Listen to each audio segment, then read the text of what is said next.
Fala pessoal, tudo bem com você? Aqui quem está falando é o psicólogo Dimitri Cunha. E hoje a gente vai conversar sobre um tema muito significativo, que é quando o seu paciente talvez não tenha mais aquele engajamento que ele tinha no início do processo terapêutico. O que fazer? Fique até o final desse vídeo que você vai entender tudo sobre esse tema. Gostou do tema do vídeo? Já curte, se inscreve no canal e ativa o sininho. Semanalmente nós temos conteúdo como esse, que quer promover em você, tirar dúvidas, quer trazer para você a possibilidade de você se desenvolver. Sim, é muito comum.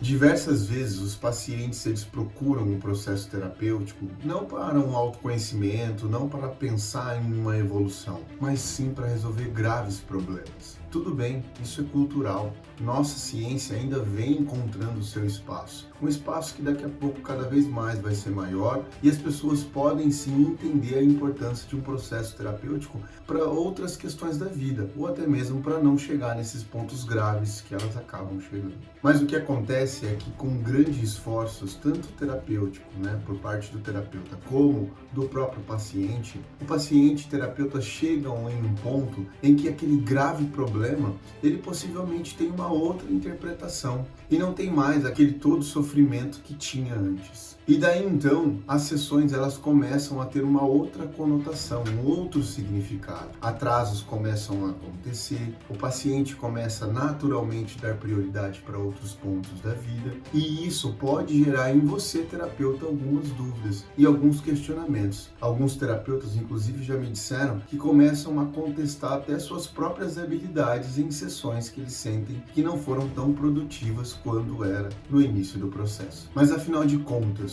o que fazer? Eu vou elencar 3 pontos muito significativos que a terapia cognitivo-comportamental ela traz como base para um processo como um todo. Porque esse sofrimento que você está passando, terapeuta, é que você de certa forma talvez não tenha uma condução relacionada a uma abordagem científica psicológica como a terapia cognitivo-comportamental. Então eu vou te trazer 3 pontos aqui que essa abordagem especificamente traz para que você lide muito bem com essas situações que fazem parte de todo ou qualquer processo terapêutico. O primeiro ponto é a verificação da lista de problemas e metas. Sim, nas sessões em que o seu paciente talvez não traz tantos temas, você tem que recordar que no início do processo terapêutico, e é assim que é proposto por essa abordagem, você vai fazer uma lista de toda a vida desse paciente, uma lista em que você vai entender todas as áreas em que ele acaba vivenciando. E essas áreas, por mais que não sejam ligadas diretamente com o ponto central da queixa dele, elas são muito importantes do paciente olhar, de você entender o que está acontecendo e se possivelmente há algum problema em alguma dessas áreas. Por exemplo, se o paciente ele traz algum tema mais urgente que o angustia e que levou para a sessão relacionada à família,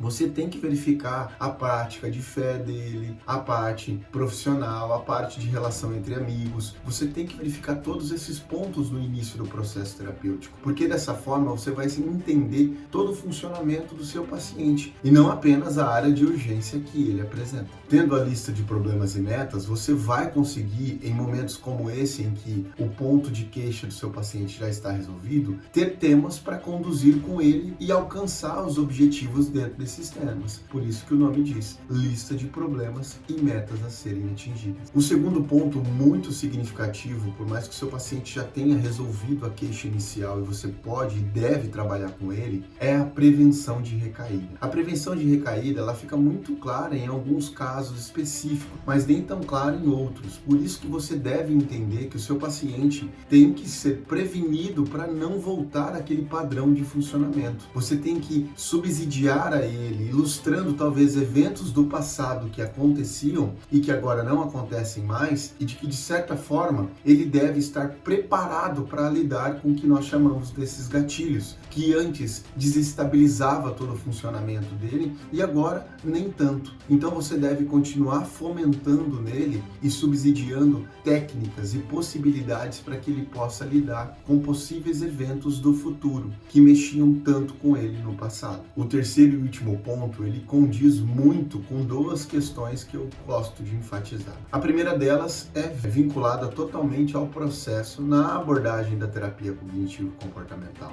que que é o espaçamento das sessões. Em relação à terapia cognitivo-comportamental, nós temos objetivos bem claros, que é diminuir o sofrimento do nosso paciente e torná-lo o próprio terapeuta. Por isso que eu disse sobre prevenção de recaída há pouco. Ensinar esse paciente a lidar com questões que podem mexer com ele, que mexeram com ele ao ponto de levá-lo ao processo, é um objetivo muito claro. Mas nós não queremos esse paciente dependendo de nós. Nós queremos torná-lo o seu próprio terapeuta, entendendo o seu funcionamento e como lidar com os possíveis gatilhos que ele venha enfrentar. O segundo ponto é que sim, esse paciente ele faz um investimento muito grande de tempo e financeiro em um processo terapêutico. E quando ele chega a melhorar dentro desse processo, é evidente que ele tem que ter outras prioridades na vida. Isso também é terapêutico.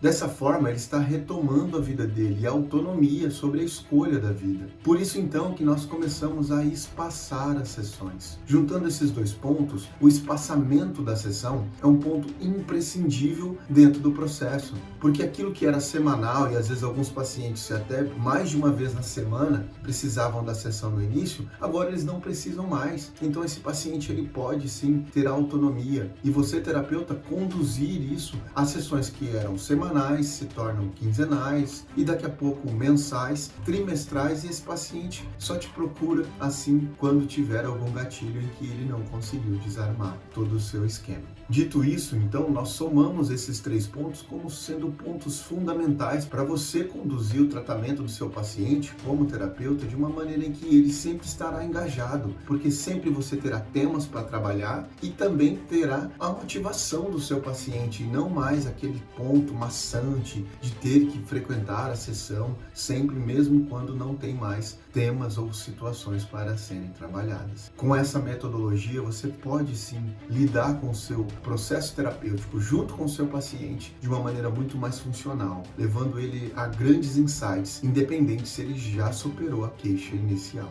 Agora eu vou fazer um resumo do que nós trabalhamos aqui. Mas antes eu vou pedir para você curtir, se inscrever no canal e ativar o sininho. E compartilhar com mais um terapeuta. Um terapeuta que talvez esteja enfrentando essas angústias dentro do seu processo junto com os seus pacientes. Mostre a ele que há a possibilidade de lidar muito bem com esses questionamentos através de uma abordagem terapêutica. Nós falamos hoje sobre a possibilidade de você ter sempre o seu paciente engajado, porque é comum, a partir do momento em que seu paciente ele já atingiu o aspecto da urgência dele, da queixa inicial, é comum culturalmente esse paciente não ter mais o mesmo ânimo e até mesmo científico entender esse tipo de processo. Cientificamente dizendo, através de uma abordagem terapêutica, você pode sim usar esses 3 passos, que são verificar a lista de problemas e metas que você trabalhou com o início do tratamento, prevenir as recaídas do seu paciente e, por fim, sim, espaçar o processo de sessão, que eram semanais e se tornam quinzenais e, quem sabe, mensais. Eu agradeço a sua participação até o final aqui do vídeo e até o próximo!